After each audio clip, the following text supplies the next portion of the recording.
Notre Soleil est incroyablement massif. Tu en veux une preuve? Eh bien, 99,86% de toute la masse du système solaire correspond à la masse du Soleil. En particulier, l'hydrogène et l'hélium dont il est composé. Les 0,14% restants correspondent principalement à la masse des 8 planètes du système solaire. La Terre n'est peut-être pas la seule planète du système à avoir une activité tectonique. Les astronomes ont repéré des reliefs ressemblant à des falaises sur Mercure. Si c'est le cas, l'activité tectonique pourrait expliquer le rétrécissement rapide de la planète rouge. Dans la plupart des films de science-fiction sur l'espace, le personnage principal se retrouve dans une ceinture d'astéroïdes et doit s'efforcer d'éviter les innombrables rochers qui menacent d'endommager son vaisseau spatial.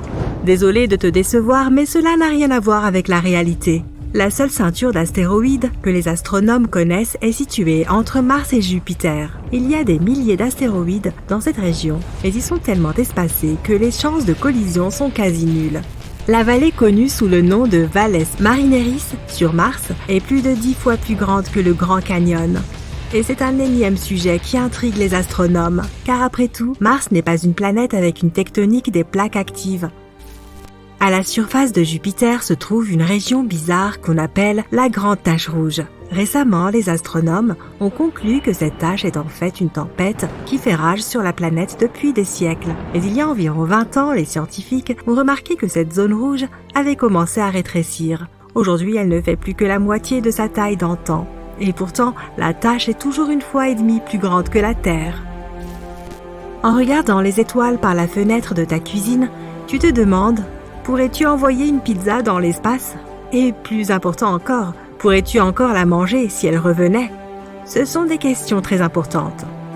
Ok, concentrons-nous. Comment allons-nous envoyer cette pizza dans l'espace?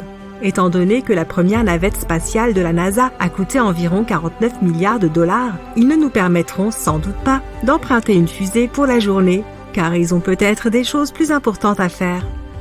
Sans notre fusée, nous ne pourrons pas faire monter la pizza aussi haut ni voyager à une si grande vitesse.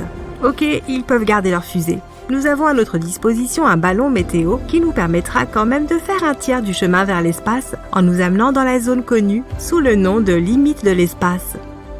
Étant donné que l'atmosphère là-haut est très fine, environ 1% de la pression au niveau du sol, ce n'est clairement pas un si mauvais substitut de l'espace réel pour ce test. Pour être sûr de pouvoir retrouver la pizza une fois qu'elle aura atterri, nous lui avons attaché des émetteurs radio avant le lancement.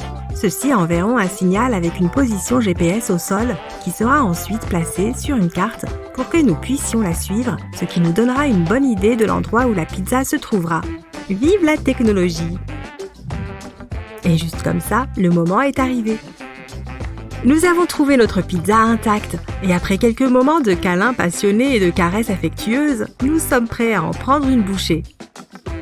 Alors l'attente en valait-elle la peine? Quel est le goût de la pizza? Et peux-tu la manger? Oui, tu peux, mais le goût? Pas très bon en fait. Et nous avons oublié d'apporter notre micro-ondes. La croûte a été gelée à cause des températures extrêmement froides qu'elle a connues pendant son voyage.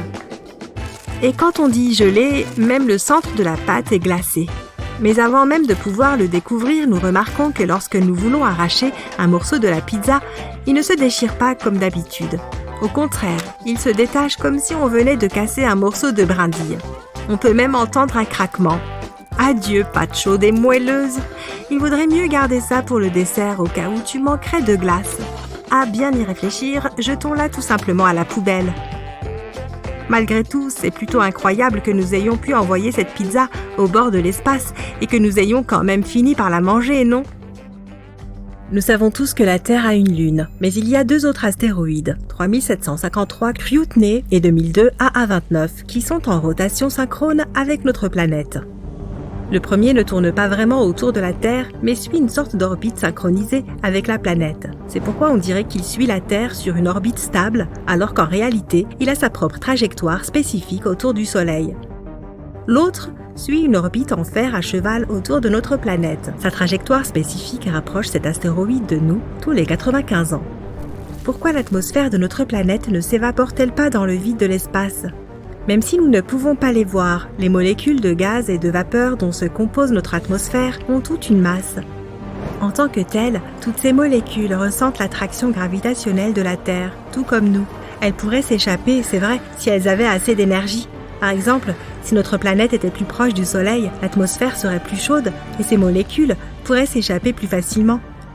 Mais la Terre, heureusement, est juste à la bonne distance du Soleil et a exactement assez de masse pour que son atmosphère reste en place. Une étude récente affirme que la Lune a une queue. Et chaque mois, elle s'enroule autour de notre planète comme un foulard. Une queue fine, composée de millions d'atomes de sodium, suit le satellite naturel de la Terre.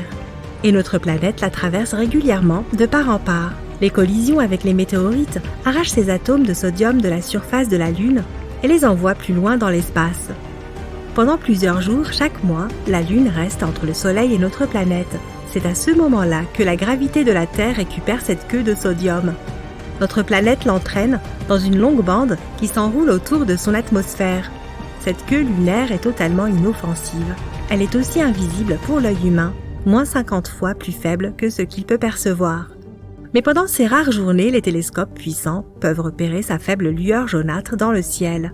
La queue ressemble à une tache brillante dont le diamètre est 5 fois supérieur à celui de la pleine Lune. Tu ne vas pas le croire, mais la Lune semble être en train de rétrécir. Notre satellite naturel est aujourd'hui 35 mètres moins large qu'il ne l'était il y a des centaines de millions d'années. La raison de ce phénomène pourrait être le refroidissement des entrailles de la Lune. Cela pourrait aussi expliquer les séismes qui secouent sa surface.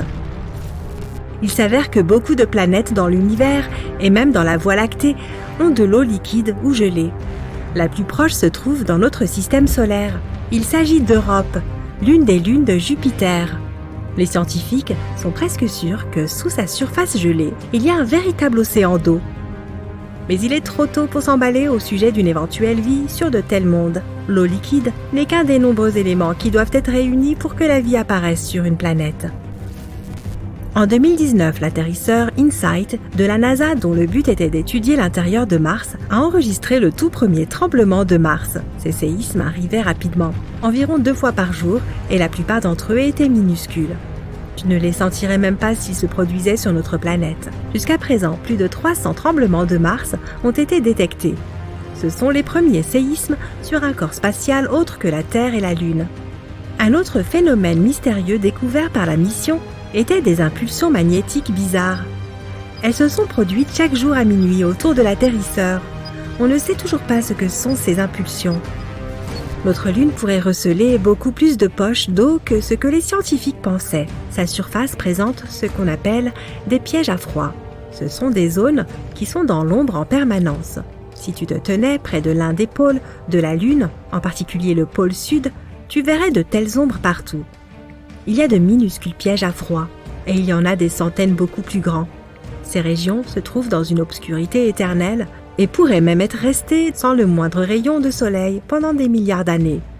Et aujourd'hui, les scientifiques pensent qu'elles cachent bien plus de choses que ce que nous pensions, y compris de petites plaques de glace, pas plus grandes que des pièces d'1 centime, mais tout de même assez pour que les astronautes puissent s'abreuver ou l'utiliser pour le carburant de leur fusée.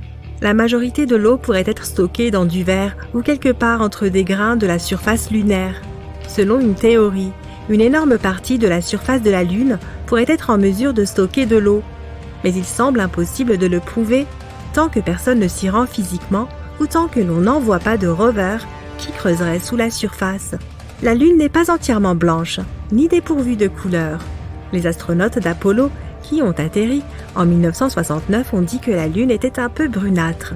Des études ultérieures ont montré que certaines zones lunaires sombres présentaient des nuances de brun et de bleu.